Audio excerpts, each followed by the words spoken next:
All right, this is our first time trying a recorded lecture for our new online classes. Thank you, COVID-19.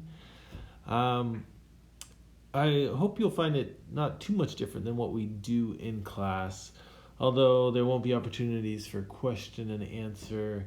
I've given you the notes, or you can download the same thing that I have here, and then you can take notes as I discuss and go through things. Maybe later we can talk about implementing different ways of communicating online.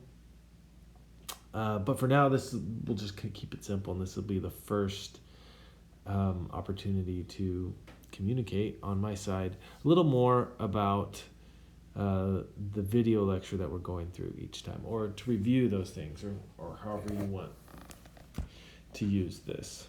So what we're going to talk about are marine reptiles, define what a reptile is, what's a marine animal, and then look at our 4 different groups of marine reptiles. And I've got a bunch of links to some cool videos. Again, if we were in class, we would watch these. I recommend that you go through and watch these on your own. And there's tons of awesome videos about these marine reptiles out there as well. But let's get started. So first off, the question is, what is a reptile? And I think a lot of people are a lot more comfortable with what is a mammal because you are mammals. And we will talk about marine mammals later, which is much more diverse group of marine organisms. But reptiles in general can be defined by a few things. One of them is in their jaw. A reptile has 3 bones in the jaw. Okay, purple one, yellow one, and the beige one. And the jaw articulates or rubs up against the skull at 2 bones. The bones that touch each other are the quadrate and the articular. Whereas in mammals, there's 1 bone, and it's the dentary squamosal that makes that joint. So, simplistically, reptiles have 3 jaw bones.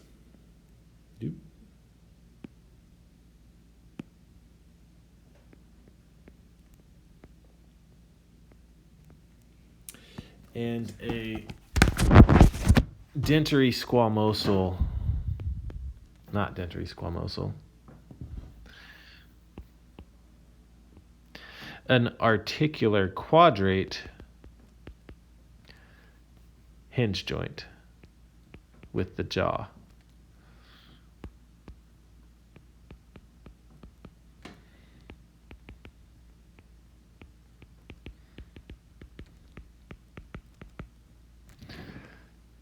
All right, there are some other structural differences as well. 3 inner ear bones for mammals, 1 inner ear bone for reptiles. All right, but in addition to that, we also know that reptiles are, for the most part, ectotherms. Okay, which means they rely on their environment to change their temperature or regulate their body temperature. They are generally also heterothermic, which means they can tolerate a large range of temperatures.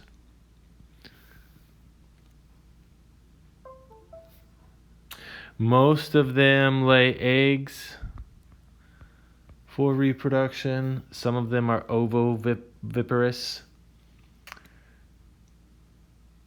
And they all have to lay eggs on land, even the marine ones. They also, as you can see over here, we've got a nice little reptile over here. This is a basilisk, I do believe. Maybe. Yeah, pretty sure that's what it is. And as you can see on their body, they have scales. They don't have fur or feathers. They are vertebrates.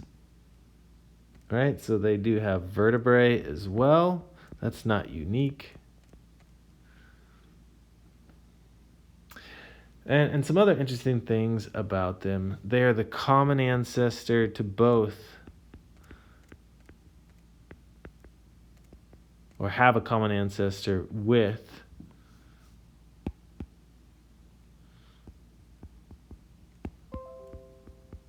birds and mammals. Birds have a more recent ancestor than mammals.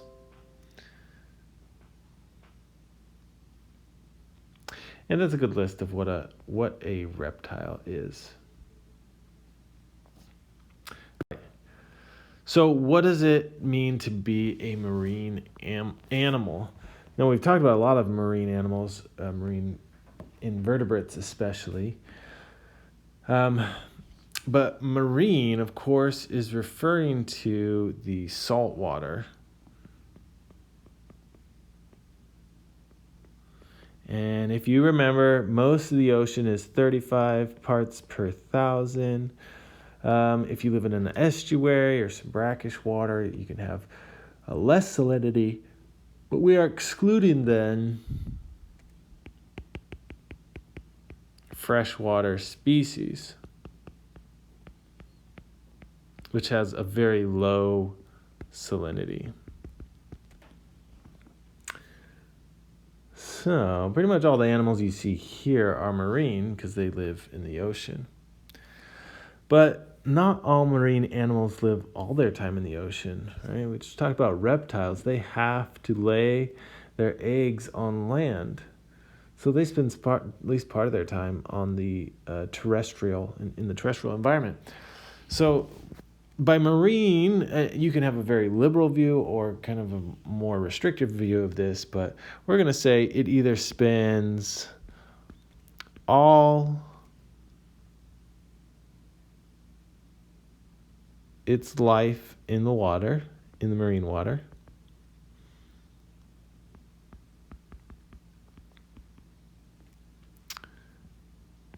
or we could even say most, or we could even say some, right? So you could have a level of marine ability. These fish, of course, are totally marine. They don't ever leave the environment. We did talk about how freshwater eels and salmon, they have part of their life cycle which is in marine and part of it is in freshwater. We would still consider salmon, however, to be a marine organism or marine animal. But there are levels then of how much they spend in each. Whereas a turtle only comes out to lay its eggs. We can also talk about marine as in where an organism gets its food, right? So if it eats some or generally most, let's actually qualify that.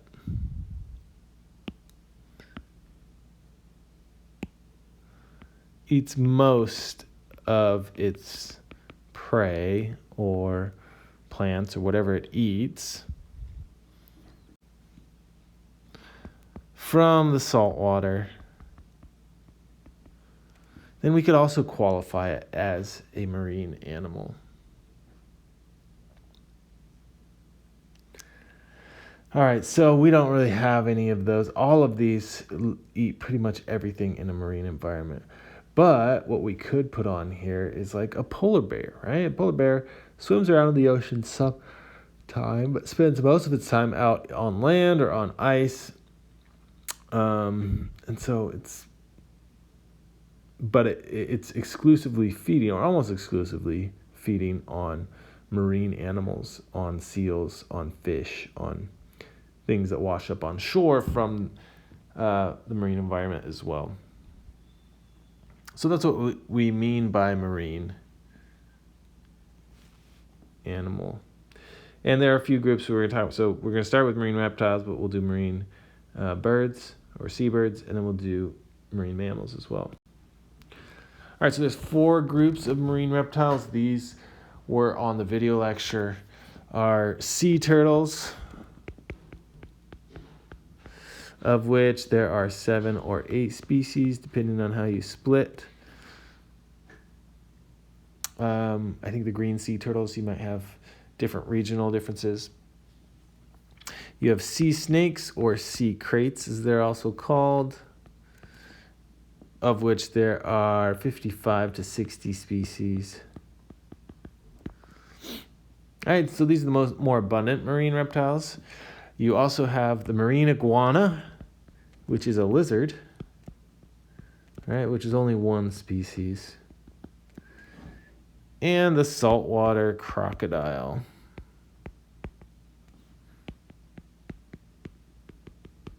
Of which there's also only one species.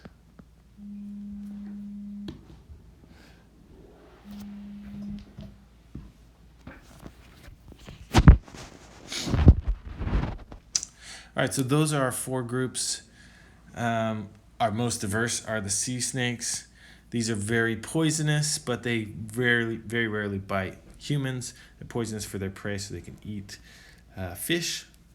There's a pretty cool video on this next slide.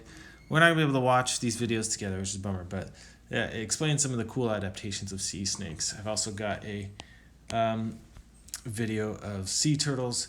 Their most vulnerable point of their life is when they hatch. So because all of these are pretty much all of them are either endangered or threatened, one of the ways in which we conserve sea turtles and help them out is by protecting their nests and trying to make sure as many of them make it to the sea as possible.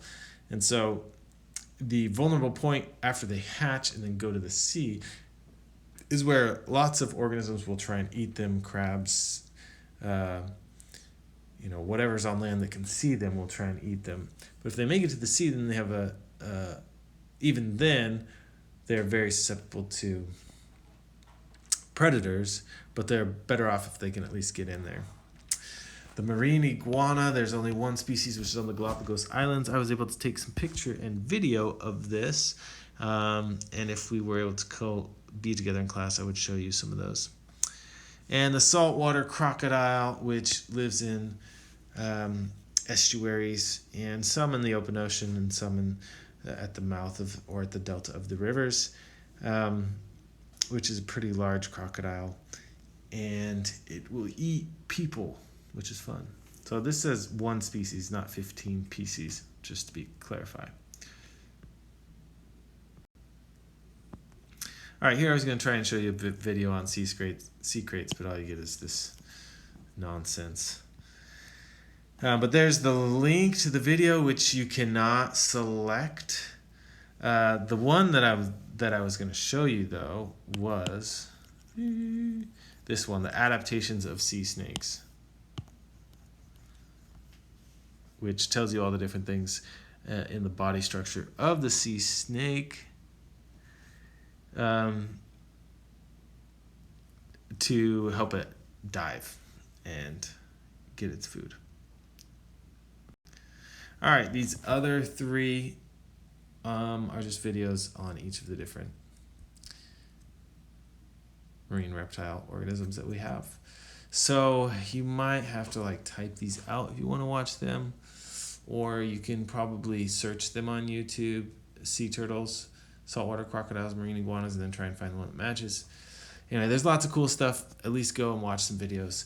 And then there is a worksheet. So if you go, I don't have this on here, but the worksheet is to help you review some of the material from the video lecture. So go ahead and go through that as kind of homework, and you should be able to find all those answers on the video lecture. All right, this has been great.